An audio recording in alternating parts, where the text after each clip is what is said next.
Assalamualaikum warahmatullahi wabarakatuh. Di sini saya akan melanjutkan materi psikologi agama yang berjudul Sumber Jiwa Keberagaman. Sumber jiwa keberagaman.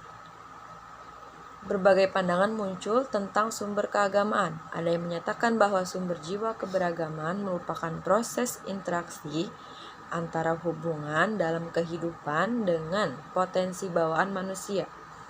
Ada juga yang menyatakan agama itu merupakan naluri yang timbul sebagai upaya penyelamatan diri manusia dari berbagai ketakutan. Ada juga yang menyatakan agama merupakan kebutuhan yang timbul sesuai dengan pertumbuhan kebutuhan lainnya. Sumber jiwa beragama dimaknai sebagai sumber asal jiwa keagamaan dalam diri sendiri. Selanjutnya itu ada teori sumber kejiwaan agama. Fitrah manusia adalah menyembah dan mengabdikan dirinya kepada Tuhan Yang Maha Esa sebagai zat yang memiliki kekuasaan tertinggi. Lalu muncullah sebuah pernyataan, apakah yang menjadi sumber pokok? Dasarnya timbul keinginan untuk mengabdikan diri kepada Tuhan, atau lebih singkatnya itu, apa yang menjadi sumber kejiwaan agama itu? Untuk memberikan jawaban itu, ada beberapa teori. Yang pertama itu tentang teori monistik. Mono yang berarti satu. Teori monistik berpendapat bahwa yang menjadi sumber kejiwaan agama itu adalah satu sumber kejiwaan. Ada beberapa pendapat yang dikemukakan oleh para ahli. Menurut Thomas van Aquino sebagai penganut paham rasionalisme, beliau berpendapat bahwa sumber kejiwaan agama adalah rasa berpikir. Manusia bertuhan karena menggunakan kemampuan berpikirnya. Kehidupan beragama merupakan refleksi dari kehidupan berpikir manusia itu sendiri. Selanjutnya itu ada menurut Friedrich Hegel. Filosof Jerman ini berpendapat bahwa agama adalah suatu pengetahuan yang sungguh-sungguh benar dan tempat kebenaran abadi. Maka dari itu, agama semata-mata merupakan hal atau persoalan yang berhubungan dengan akal dan pikiran. Menurut Friedrich Schleiermacher berpendapat bahwa yang menjadi sumber jiwa keagamaan itu adalah rasa ketergantungan yang mutlak atau sense and depend. Dengan rasa ketergantungan yang mutlak ini, manusia merasa lemah akan dirinya. Kelemahan ini menyebabkan manusia selalu bergantung hidupnya dengan suatu kekuasaan yang mereka anggap mutlak adanya yang berada di luar dirinya.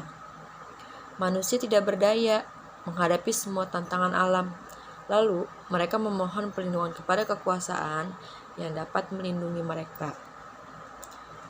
Dari rasa ketergantungan yang mutlak itu dapat dibuktikan dalam realita upacara keagamaan dan penganut agama kepada suatu kekuasaan yang mereka namakan Tuhan. Selanjutnya itu ada menurut Rudolf Otto. Menurut Rudolf Otto, sumber kejiwaan agama adalah rasa kagum yang berasal dari the wholly authors yang sama sekali lain. Jika seseorang dipengaruhi rasa kagum terhadap sesuatu yang dianggapnya lain dari yang lain, maka keadaan mental seperti yang diistilahkan oleh Rudolf Otto sebagai nominus yang menjadi sumber paling esensial. Perasaan yang semacam itulah yang menurut pendapatnya sebagai sumber dari kejiwaan agama pada manusia. Selanjutnya itu menurut William McDougall. Menurut pendapatnya, sumber kejiwaan agama itu merupakan kumpulan dari beberapa insting Menurutnya, pada diri manusia terdapat 14 macam insting. Maka agama timbul dari dorongan insting secara terintegrasi. Namun demikian, teori insting ini ditentang oleh para ilmuwan psikologi agama. Alasan ditentangnya karena jika agama merupakan insting, maka setiap orang tanpa harus belajar agama pasti akan terdorong secara spontan ke tempat ibadah masing-masing tanpa menunggu panggilan dari tempat ibadahnya. Namun kenyataannya tidak demikian. Yang kedua itu ada teori fakulti. Teori ini berpendapat bahwa tingkah laku manusia itu tidak bersumber pada satu faktor yang tunggal, tetapi terdiri dari beberapa unsur. Antara lain yaitu memegang peranan penting adalah fungsi cipta atau reason, rasa atau emotion, dan karsa atau will. Demikian pula perbuatan manusia yang bersifat keagamaan dipengaruhi dan ditentukan oleh 3 fungsi tersebut. Yang pertama itu ada cipta atau reason. Cipta itu merupakan fungsi intelektual manusia, ilmu kalam atau teologi, yang merupakan cerminan adanya pengaruh fungsi intelektual ini. Yang kedua itu ada rasa atau emotion. Emotion ini adalah suatu tenaga dalam jiwa manusia yang banyak berperan dalam membentuk motivasi dalam corak tingkah laku seseorang. Selanjutnya itu ada karsa. Nah, karsa ini merupakan fungsi eksekutif dalam jiwa manusia. Karsa atau will ini berfungsi untuk mendorong timbulnya pelaksanaan doktrin serta ajaran agama berdasarkan fungsi kejiwaannya. Dari ketiga fungsi di atas harus berfungsi secara berimbang dalam diri manusia. Ketika fungsi perannya berkurang atau terlalu maksimal, maka tidak akan tercipta keharmonisan dalam pelaksanaan nilai-nilai keagamaan. Beberapa tokoh pendukung teori fakulti, yang pertama itu ada G.M. Stratton. Menurutnya, teori ini mengemukakan teori konflik. Beliau mengatakan bahwa yang menjadi sumber kejiwaan agama itu adalah adanya konflik dalam kejiwaan manusia. Keadaan yang berlawanan seperti baik buruk moral, kefasifan dan keaktifan, rasa rendah diri dan rasa harga diri menimbulkan pertentangan yang menjadi sumber konflik pada diri manusia. Konflik selain dapat membawa kemunduran atau kerugian, ada juga dalam kehidupan sehari-hari konflik yang membawa ke arah kemajuan, seperti konflik dalam ukuran moral dan ide-ide keagamaan dapat menimbulkan pandangan baru. Jika konflik sudah sedemikian mencekam pada diri manusia dan mempengaruhi kehidupan kejiwaannya, maka manusia itu akan mencari pertolongan kepada satu kekuatan yang maha kuasa, yaitu pada Tuhan Yang Maha Esa. Nah, menurut Zakia Darazat bahwa setiap diri manusia itu terdapat kebutuhan pokok. Mengapa beliau mengemukakan seperti itu? Karena selain dari kebutuhan jasmani dan rohani manusia juga mempunyai satu kebutuhan akan keseimbangan dalam hidupnya, dalam jiwanya, agar tidak mengalami tekanan.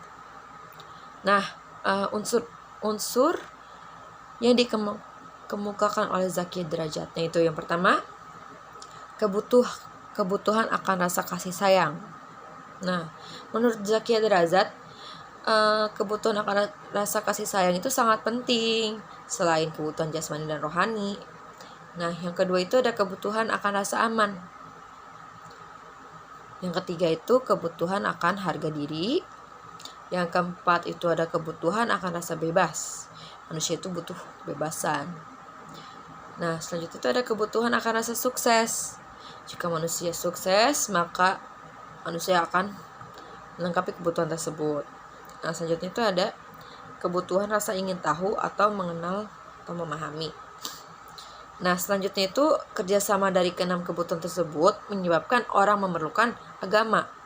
Dan melalui agama, kebutuhan-kebutuhan tersebut dapat tersalurkan. Seperti itu. Nah, selanjutnya itu ada menurut Thomas melalui teori The Four Wisdom. Thomas mengemukakan bahwa yang menjadi sumber kejiwaan agama adalah 4 macam keinginan dasar yang ada dalam jiwa manusia. Yang pertama, keinginan untuk keselamatan atau security. Nah, menurut Thomas, manusia itu menginginkan untuk keselamatan dirinya. Nah, yang kedua itu manusia itu menginginkan untuk mendapat penghargaan atau recognition lah itulah.